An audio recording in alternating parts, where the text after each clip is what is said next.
नमस्कार। सुबह की बड़ी खबर आप देख रहे हैं और आपके साथ मैं हूं पुनीत। खबरों की शुरुआत करेंगे और सबसे पहले बड़ी खबर है, हम खबर बता रहे हैं जेईई मेंस का रिजल्ट देर रात जारी किया गया है और दिन भर के इंतजार के बाद देर रात रिजल्ट जारी किया गया।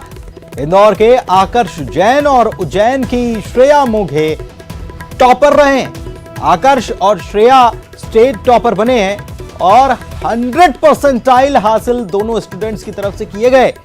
जेईई एडवांस परीक्षा में दोनों टॉप स्टूडेंट्स शामिल होंगे और पूरे देश भर में अगर बात की जाए 100 परसेंटाइल वाले छात्रों की, लोगों की, तो ऐसी संख्या 24 है और 24 में मध्य प्रदेश के भी 2 सितारे जिन्होंने 100 परसेंटाइल हासिल किया है। आकर्ष और श्रेया ये स्टेट के टॉपर हैं। इंदौर के आकर्ष जैन हैं और उज्जैन की श्रेया मोघे हैं जिन्होंने टॉप किया है। जेईई मेंस का रिजल्ट देर रात कल जारी कर दिया गया। दिन भर के इंतजार के बाद यह रिजल्ट देर रात जारी हुआ और इसमें इंदौर के आकर्ष जैन और उज्जैन की श्रेया मोघे टॉपर रहे। आकर्ष और श्रेया स्टेट टॉपर बने हैं। 100 परसेंटाइल हासिल दोनों की तरफ से किए गए। जेईई एडवांस परीक्षा में दोनों शामिल।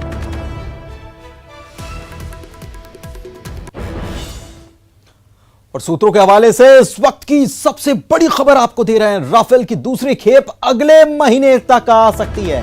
जी हां, यह बड़ी खबर सूत्रों के हवाले से इस वक्त की सबसे बड़ी खबर। राफेल की अगली खेप अगले महीने आ सकती है। दूसरी खेप है ये, अगले महीने तक ये खेप आ जाएगी। दूसरी खेप में 4 से 5 राफेल भारत आ सकते हैं। डसॉल्ट एविएशन की तरफ से इसको लेकर बयान आया है। 10 राफेल विमान पूरी तरह से डिलीवरी के लिए तैयार हैं। 5 विमानों की खेप को भारत को सौंपा जाएगा। बाकी 5 भारतीय पायलट्स की ट्रेनिंग के लिए रखे गए हैं। यह बड़ी खबर आपको बता रहे हैं। राफेल से जुड़ी हुई दूसरी खेप राफेल की अगले महीने तक आ सकती है। 10 राफेल विमान तैयार हो चुके हैं। 5 को भेजा जाएगा, 5 को ट्रेनिंग के लिए रखा जाएगा। डसॉल्ट एविएशन की तरफ से इसको लेकर बयान आया है।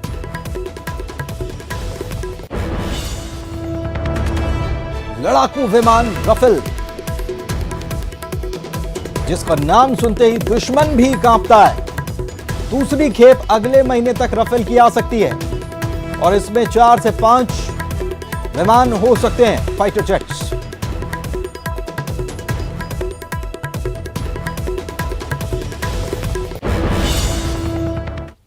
इधर उपचुनाव से पहले आज पीएम बड़ी सौगात देने वाले हैं। एमपी में ग्रामीणों के घर का सपना पूरा आज होने जा रहा है। आज प्रधानमंत्री गरीबों को गृह प्रवेश करवाएंगे। प्रदेश में 1.75 लाख परिवारों को अपना घर मिल पाएगा। आज सुबह 11 बजे वीडियो कॉन्फ्रेंसिंग के जरिए प्रधानमंत्री जुड़ेंगे और प्रधानमंत्री आवास योजना, ग्रामीण आवास योजना का गृह प्रवेश में करवाएंगे। कार्यक्रम में मुख्यमंत्री भी शामिल होने वाले। तो आज सुबह 11 बजे वीसी के जरिए पीएम मोदी जुड़ेंगे। मुख्यमंत्री इस कार्यक्रम में शामिल होंगे और ग्रामीणों के अपने घर का सपना पूरा होगा और 1,75,000 ये उन लोगों की संख्या है जिनको गृह प्रवेश कराया जाएगा। प्रधानमंत्री आवास योजना ग्रामीण, इस योजना का लाभ इन लोगों को मिलने वाला है और इसको लेकर प्रधानमंत्री ने ट्वीट भी किया है। ग्रामीणों के घर का सपना पूरा होगा। एमपी में 1.75 लाख परिवारों को उनका अपना घर मिल पाएगा। और प्रधानमंत्री ने ट्वीट किया है और उन्होंने लिखा है 2022 तक देश के हर परिवार को घर देने का लक्ष्य है और इसकी दिशा में ये एक और महत्वपूर्ण कदम है।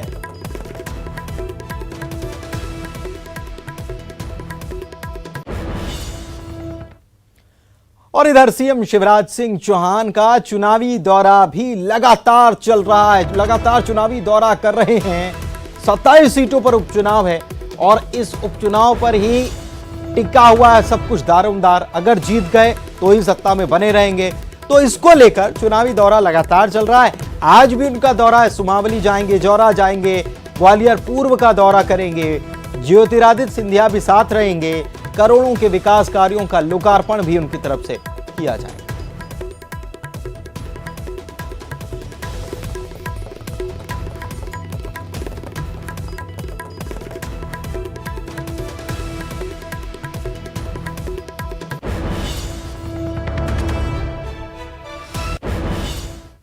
तो एक तरफ मुख्यमंत्री चुनावी दौरे पर रहेंगे, तो दूसरी तरफ आज से ही पूर्व सीएम कमलनाथ, पूर्व मुख्यमंत्री कमलनाथ चुनावी दौरा शुरू करने वाले हैं। आगर मालवा जाएंगे, जहां से उपचुनाव का शंखनाद करेंगे। नलखेड़ा जाकर सबसे पहले मां बगलामुखी के दर्शन करेंगे, पूजन करेंगे, आशीर्वाद मांगेंगे। इसके बाद चुनावी दौरा शुरू कर देंगे। बड़ौद में पहुंचकर कार्यकर्ताओं को संबोधित करने का भी उनका कार्यक्रम है। हालांकि पहले कार्यक्रम कुछ और था, लेकिन इसमें तब्दीली करते हुए ये कार्यक्रम तय किया गया है। आपको बताएं कि कल ही लिस्ट जारी कर दी गई कांग्रेस के उम्मीदवारों की। हालांकि पूरी लिस्ट नहीं है, लेकिन 15 उम्मीदवारों की लिस्ट जारी करने के बाद आज से चुनावी दौरे की शुरुआत पूर्व सीएम की हो चुकी है। कमलनाथ आज आगर मालवा जाकर नलखेड़ा में मां बगलामुखी का आशीर्वाद मांगेंगे।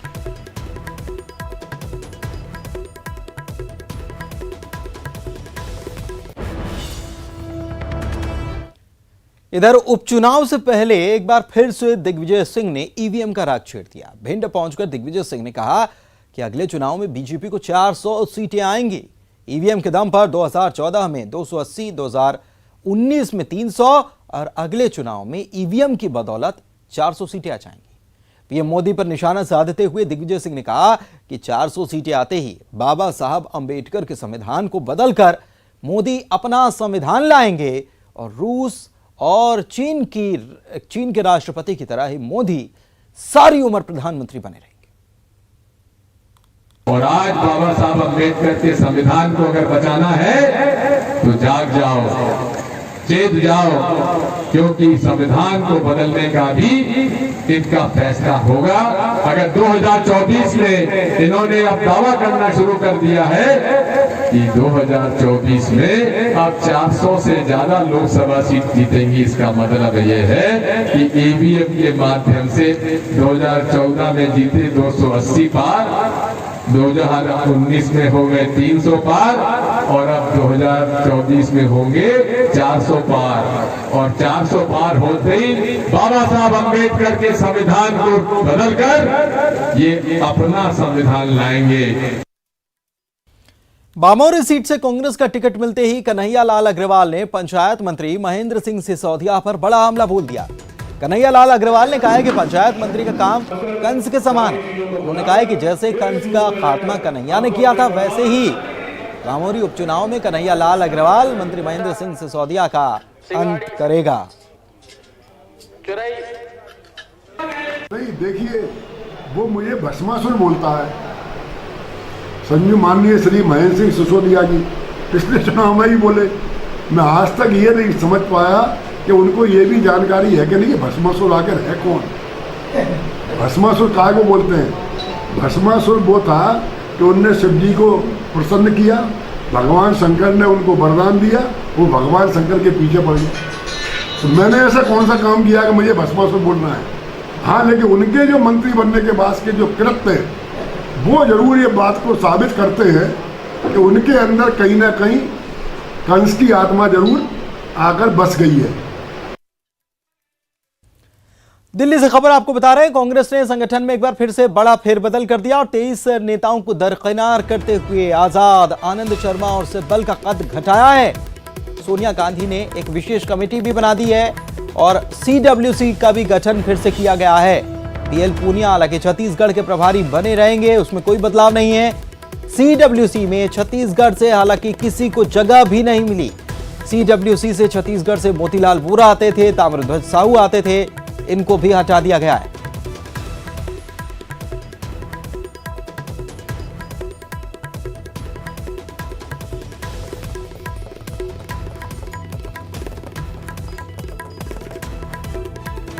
तो कांग्रेस में बड़ा फेरबदल हुआ है। सीडब्ल्यूसी में एक बार फिर से दिग्विजय सिंह को जरूर शामिल कर लिया गया है।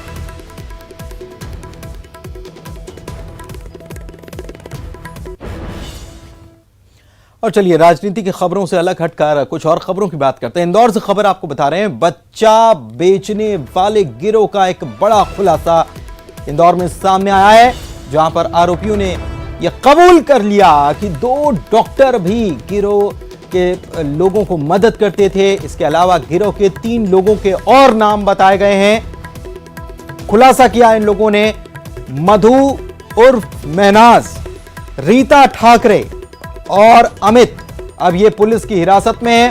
2 महीने का नवजात और 2 साल का एक बच्चा इनसे बरामद किया गया है। डॉक्टर पवन राय का नाम इन्होंने उगला है और डॉक्टर रमाकांत का नाम बताया, रमाकांत शर्मा। इन दोनों पर बच्चा उपलब्ध कराने का आरोप इन लोगों की तरफ से लगाया गया। बताया गया कि यही लोग इनको बच्चा उपलब्ध कराते थे।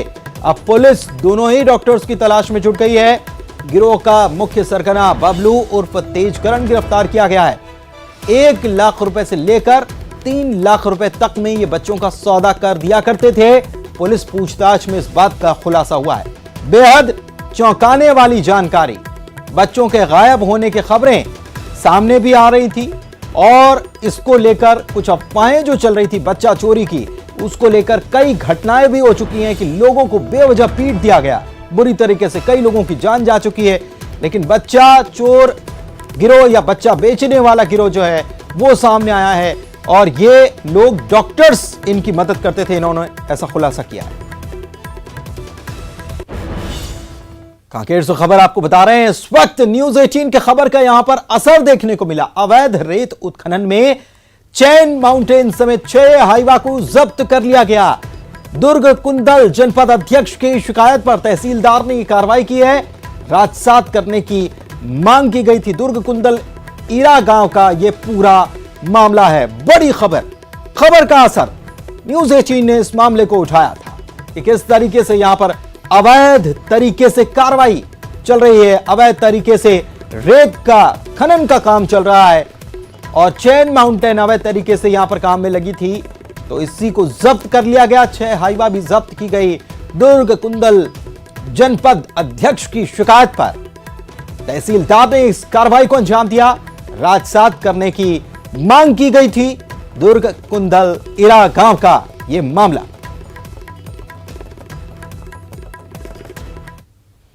इधर भोपाल से अगली खबर, जहां पर प्रदेश भर में 21 सितंबर से स्कूल खोले जाएंगे, इसकी अनुमति दे दी गई है, हरी झंडी दिखा दी गई है।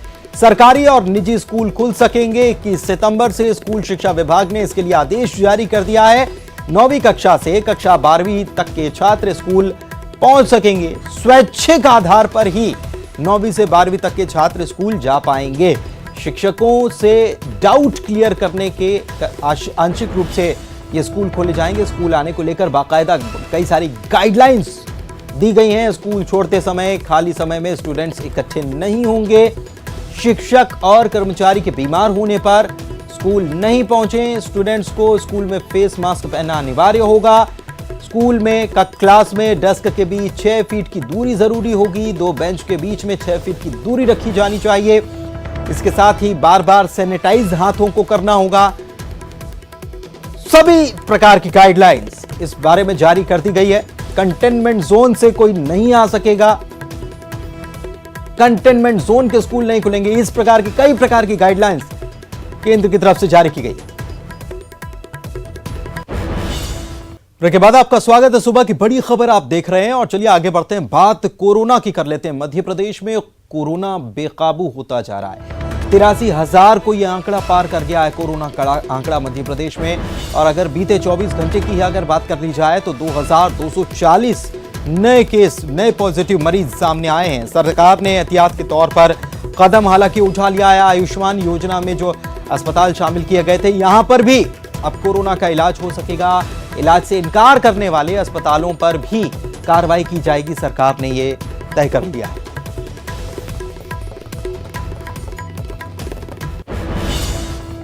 इधर भोपाल से अगली खबर, एम्स में एक बार फिर से ऑनलाइन ओपीडी अपॉइंटमेंट मिल पाएंगे। एक बार फिर से ये सुविधा शुरू हो जाएगी। 15 सितंबर से ओपीडी का ऑनलाइन रजिस्ट्रेशन शुरू कर दिया जाएगा। कोरोना की वजह से दरअसल अप्रैल में इसे बंद कर दिया गया था, लेकिन एक बार फिर से इसे शुरू करने की तैयारी कर ली गई है और 15 सितंबर से की तारीख से ओपीडी का ऑनलाइन रजिस्ट्रेशन शुरू हो सकेगा। तो ये खबर बड़ी आपको बता रहे हैं, एम्स में एक बार फिर से ऑनलाइन ओपीडी अपॉइंटमेंट शुरू हो जाएंगे, क्योंकि कई सारे लोग परेशान हो रहे थे और ऐसे में अब ओपीडी जो है वो बंद थी, तो ऑनलाइन ओपीडी अपॉइंटमेंट 15 सितंबर से शुरू होने का प्लान तैयार कर लिया गया। ऑनलाइन ये प्रक्रिया होगी, कोरोना की वजह से अप्रैल में से बंद कर दिया गया था। और बात छत्तीसगढ़ की कर लेते हैं, जहां पर लगातार कोरोना के मामले सामने आ रहे हैं और कोरोना रोजाना रफ्तार पकड़ता हुआ, बल्कि पिछली बार से और ज्यादा उसके मामले बढ़ते हुए नजर आ रहे हैं। राज्य में अगर बीते 24 घंटे की ही बात कर ली जाए तो 2963 मरीज अब तक सामने आ चुके हैं। बीते 24 घंटे में राजधानी रायपुर कोरोना का एक हॉट स्पॉट बन चुका है और रायपुर में ही 940 नए कोरोना मरीज मिले हैं। 1000 के करीब ये आंकड़ा पहुंच रहा, एक दिन में 1000। प्रदेश में 24 घंटे में रिकॉर्ड 25 लोगों की जान भी चली गई। अभी तक इतने लोगों की जान नहीं गई थी, बीते 24 घंटे में 25 लोगों की जान चली गई। शुक्रवार को प्रदेश में 1138 मरीज डिस्चार्ज किए गए, लेकिन 3000 के करीब मरीज सामने आए। एक्टिव मरीजों की संख्या बढ़ते हुए 31,002 हो चुकी है। कुल पीड़ितों की संख्या 58,643 हो चुकी है। कोरोना से अब तक राज्य में 518 लोगों की मौत हो चुकी है और 26,421 मरीज अब तक इलाज कराकर डिस्चार्ज भी हो चुके हैं। इधर छत्तीसगढ़ में जिस तरीके से कोरोना के विस्फोट हो रहे हैं, लगातार कोरोना के बड़ी संख्या में मरीज सामने आ रहे हैं, उसके बाद सीएम ने उच्च स्तरीय बैठक ली है और उन्होंने मंत्रियों वरिष्ठ अधिकारियों के साथ उच्च स्तरीय बैठक में कोरोना की रोकथाम के प्रभावी उपाय पर चर्चा करते हुए बाकायदा निर्देश दिए हैं कि स्वास्थ्य विभाग के अधिकारी और कलेक्टर सिफारिश और दबाव में आए बगैर निर्धारित प्रोटोकॉल का पालन करें और इसी अनुसार मरीजों को कोविड अस्पताल में भर्ती करवाया जाए। सामाजिक संगठन, गैर सरकारी और स्वयंसेवी संस्थाओं का भी मदद ली जाए, उनका सहयोग लिया जाए। संभावित मरीज जांच के लिए सैंपल देने के बाद खुद को आइसोलेट करें, इस बात को भी इंश्योर किया जाए। कोविड अस्पतालों और कोरोना केयर सेंटर्स में सुविधा बढ़ाई जाए। ऑक्सीजन सुविधा वाले बिस्तरों की संख्या भी बढ़ाई जाए। कोरोना के संदिग्ध मरीजों की जांच में भी तेजी लाई जाए, जांच का दायरा बढ़ाया जाए और कोरोना संक्रमण के बढ़ते मामलों को रोकना एक बड़ी चुनौती भी मुख्यमंत्री ने माना है और कहा है कि संक्रमण रोकने के लिए युद्ध स्तर पर काम करना जरूरी है।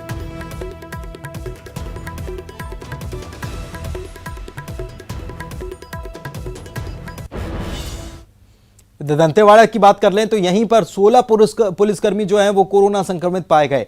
किरंदुल थाने के 10 जवान कोरोना पॉजिटिव मिले हैं। इसके बाद अफरा तफरी का माहौल हो गया। थाना और आसपास के इलाके को कंटेनमेंट जोन बना दिया गया है। गीदम थाने के थानेदार समेत 6 पुलिसकर्मी कोरोना पॉजिटिव आए तो थाना परिसर में इसके बाद हड़कंप मच गया। थाना प्रभारी ने लोगों से अपील की है कि उनके संपर्क में जो लोग आए हैं वो अपनी जांच करवा लें। वहीं रायपुर से खबर आपको बता रहे हैं कि बाकायदा डीजीपी की तरफ से पुलिसकर्मियों के लिए कोरोना गाइडलाइन को एक बार फिर से दोहराया गया है कि ड्यूटी करते समय पुलिसकर्मी पूरी गाइडलाइन का ध्यान रखें, सावधानी बरतें। दफ्तर और थानों के नियमित रूप से सैनिटाइजेशन होता रहे। पुलिसकर्मी अनिवार्य रूप से मास्क पहनकर ही रखें और डीजीपी ने सभी एसपी को भी इसको लेकर दिशा निर्देश फिर से जारी किए हैं।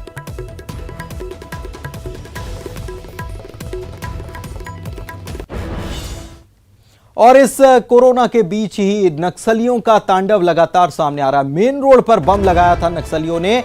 तुमकपाल और तेलम के बीच ये बम लगाया गया था। यहां से जवान गुजरते, फोर्स गुजरती तो वो इसकी शिकार हो सकती थी, लेकिन डीआरजी जो है उसने इस बम को पहले इसका पता लगाया और उसके बाद इस बम को डिस्पोज कर दिया गया। कटे कल्याण थाना क्षेत्र का ये पूरा मामला। लगातार नक्सली कुछ ज्यादा बीते कुछ वक्त से कुछ ज्यादा सक्रिय हो गए हैं। कभी वारदातों को अंजाम दे रहे हैं, हत्याएं कर रहे हैं, कहीं पर बम प्लांट कर रहे हैं और एक बड़ी साजिश को नाकाम कर दिया गया। मेन रोड पर बम जो लगाया गया था उसे डिस्पोज कर दिया गया। और देवास से खबर, जहां पर बाइक सवारों की लापरवाही देखने को मिली। उफनती पुलिया पर बाइक सवार ग्रामीणों ने कड़ी मशक्कत से 2 लोगों की जान बचाई है। तेज बारिश के चलते पुल के ऊपर से पानी बह रहा था और पुल पर पानी होने के बावजूद ये बाइक निकाली जा रही थी। तस्वीर जरा देखिए। बैरी गांव को जोड़ने वाले ये पुल की घटना है। पानी में बहने का वीडियो भी वायरल हो गया है। देखिए ये तस्वीर। लाल घेरे में आप देख सकते हैं ये वो शख्स जो बाइक के साथ बह गया, लेकिन ग्रामीणों की सूझबूझ और मदद की वजह से इस शख्स को बचा लिया गया। देखिए ये तस्वीर, इस तस्वीर को देखकर आपको समझ में आ जाएगा और अंदाजा हो जाएगा कि कैसे लापरवाही जान पर भारी पड़ गई। पुल के ऊपर से पानी बह रहा था, पुलिया के ऊपर से। हिमांशु हमारे सहयोगी हमारे साथ जुड़े हुए हैं। हिमांशु, वाकई में ये शख्स जो है ये वाकई में खुशकिस्मत कहा जाएगा, लेकिन हर एक की ऐसी किस्मत नहीं होती कि ऐसे जान बच जाती है। हमने देखा तस्वीरों में कैसे ग्रामीणों ने बचा लिया, वरना एक बड़ा हादसा हो सकता था। निश्चित रूप से पुनीत, यहाँ वो जो क्षेत्र है वहाँ पर लगातार इस प्रकार के एक 2 घंटे बाद या जब भी उधर ग्रामीण क्षेत्र में जंगल में जब पानी आता है तो अचानक पुलिया पर पानी आने लगता है, और पानी आने लगता है तो लोग लापरवाही पूर्वक जो है उस क्षेत्र को पार करते हैं। वहाँ पे पूर्व में भी कई बार वहाँ पर हादसे हुए हैं। काफी लोगों ने उनको समझाने का प्रयास भी किया कि पुल पर पानी है, आप लोग वहाँ से मत निकलो, तो वहाँ से जाने लगे। जब जाने लगे तो वो मोटरसाइकिल सहित ही पूरे बह गए थे, देखने में आ रहा है वहाँ पर। और उसके बाद जब वहाँ से वो निकलने लगे तो फिर ग्रामीण लोग ही वहाँ पर दौड़े, और वो उनकी किस्मत ही कही जाएगी कि ये ग्रामीण लोगों ने अपने जुगाड़ से उनसे उन लोगों को बचा लिया, और वो कुछ दूर तैरते हुए भी वो लोग वहाँ पर आ गए। बाकी इस प्रकार की जो लापरवाही जानलेवा साबित हो सकती है।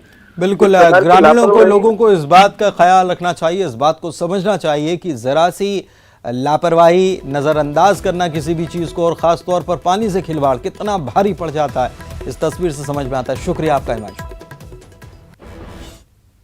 और चलिए आगे बढ़ते हैं, अगली खबर की बात करते हैं। रायपुर से खबर आपको बता रहे हैं, रविशंकर यूनिवर्सिटी ने परीक्षा का टाइम टेबल जारी कर दिया। 25 सितंबर से अंतिम वर्ष की परीक्षा शुरू की जाएगी। आधे घंटे पहले मेल पर प्रश्न पत्र भेजे जाएंगे और 30 मिनट पहले प्रश्न पत्र विश्वविद्यालय की वेबसाइट पर अपलोड हो जाएगा। बाकी कक्षाओं की परीक्षा असाइनमेंट पद्धति से होगी।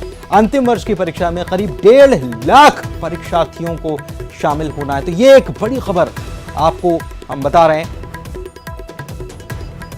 टाइम टेबल जारी कर दिया गया है। रविशंकर यूनिवर्सिटी की तरफ से यह परीक्षा का टाइम टेबल जारी किया गया। 25 सितंबर से अंतिम वर्ष की परीक्षा होनी है। आधे घंटे पहले मेल पर प्रश्न पत्र भेजे जाएंगे। 30 मिनट पहले प्रश्न पत्र विश्वविद्यालय की वेबसाइट पर अपलोड हो जाएगा। बाकी कक्षाओं की परीक्षा असाइनमेंट पद्धति से होगी। और इस बीच एक बड़ी खबर, एनसीबी की कई जगह पर छापेमारी हो रही है। मुंबई और गोवा में कई जगहों पर छापे की कार्रवाई की जा रही है। फिल्म जगत के ड्रग्स के मामले में ये छापे पड़ रहे हैं। समीर वानखेड़े की अगुवाई में छापे चल रहे हैं। साउथ मुंबई, पश्चिम मुंबई में भी छापे की कार्रवाई जारी है। तो दक्षिण मुंबई में, पश्चिम मुंबई में कार्रवाई चल रही है। इसके अलावा आपको बताएं कि कई जगहों पर यह कार्रवाई की जा रही है और गोवा में भी कई जगहों पर छापे मारे गए। फिल्म जगत के ड्रग्स के मामले में ये छापे हैं। अमित हमारे सहयोगी फोन लाइन पर जुड़े हुए हैं, उन्हीं से ज्यादा जानकारी ले लेते हैं। अमित, क्या जानकारी इन छापों के बारे में? देखिए, जिस तरह से रिया चक्रवर्ती और शौविक ने कुछ फिल्म में सेलिब्रिटीज का नाम लिया था, कुछ ड्रग्स पैडलर्स के भी एड्रेस और नाम बताए थे, उसी की निशानदेही पे छापते हैं। कल हमने देखा कि जो ज्वाइंट डायरेक्टर हैं केपीएस मल्होत्रा एनसीबी के, वो दिल्ली पहुंचे हुए हैं, और डीजी जो है एनसीबी के राकेश अस्थाना, उन लोगों की आपसी बैठक हुई। बैठक में इस पूरे केस को लेकर रिपोर्ट सौंपी गई और ये रणनीति बनाएगी कि आगे जो है किस तरह से इस पे काम किया जाएगा। और उसी रणनीति के तहत जिस तरह से रिया चक्रवर्ती ने कई ठिकानों के एड्रेस, नाम और नंबर दिए थे, उन्हीं ठिकानों पे जो है आज सुबह से जो है रणनीति के अनुसार एनसीबी की छापेमारी चल रही है। मुंबई और गोवा में कुल 5 जगहों पे छापेमारी चल रही है। साउथ मुंबई और पश्चिम मुंबई में जो है कई जगहों पर रेड चल रही है। और जो निशानदेही मिली है रिया चक्रवर्ती के पूछताछ में, उसी के आधार पर जो छापेमारी है। शुक्रिया अमित आपका इस जानकारी के लिए। तो रिया ने जो पूछताछ में जानकारी दी, उसी के आधार पर ये छापे की कार्रवाई चल रही है और इसको लेकर बाकायदा एक बैठक की गई थी, जानकारी साझा की गई और उसके बाद रणनीति बनाई गई और फिर एक साथ छापे की यह कार्रवाई की गई है। तो एनसीबी की कई जगहों पर छापेमारी चल रही है और न केवल मुंबई बल्कि गोवा में भी कई जगह छापे मारे गए हैं। मुंबई में भी, साउथ मुंबई जो है वहां पर भी छापे की कार्रवाई की गई। पश्चिम मुंबई में भी छापे की कार्रवाई की गई। समीर वानखेड़े की अगुवाई में ये छापे मारे गए। इधर अगली खबर की बात करें तो खरगोन के बोध गांव में एक खेत में 13 फीट लंबा अजगर निकला, जिससे कि हड़कंप मच गया। ग्रामीणों की खबर के बाद वन विभाग की टीम मौके पर पहुंची और अजगर का रेस्क्यू किया गया। अजगर को पकड़ने के बाद वन विभाग की टीम ने उसे जंगल में ले जाकर छोड़ दिया। तस्वीरें देखिए कि कैसे बड़ी मुश्किल से इसे काबू में किया गया।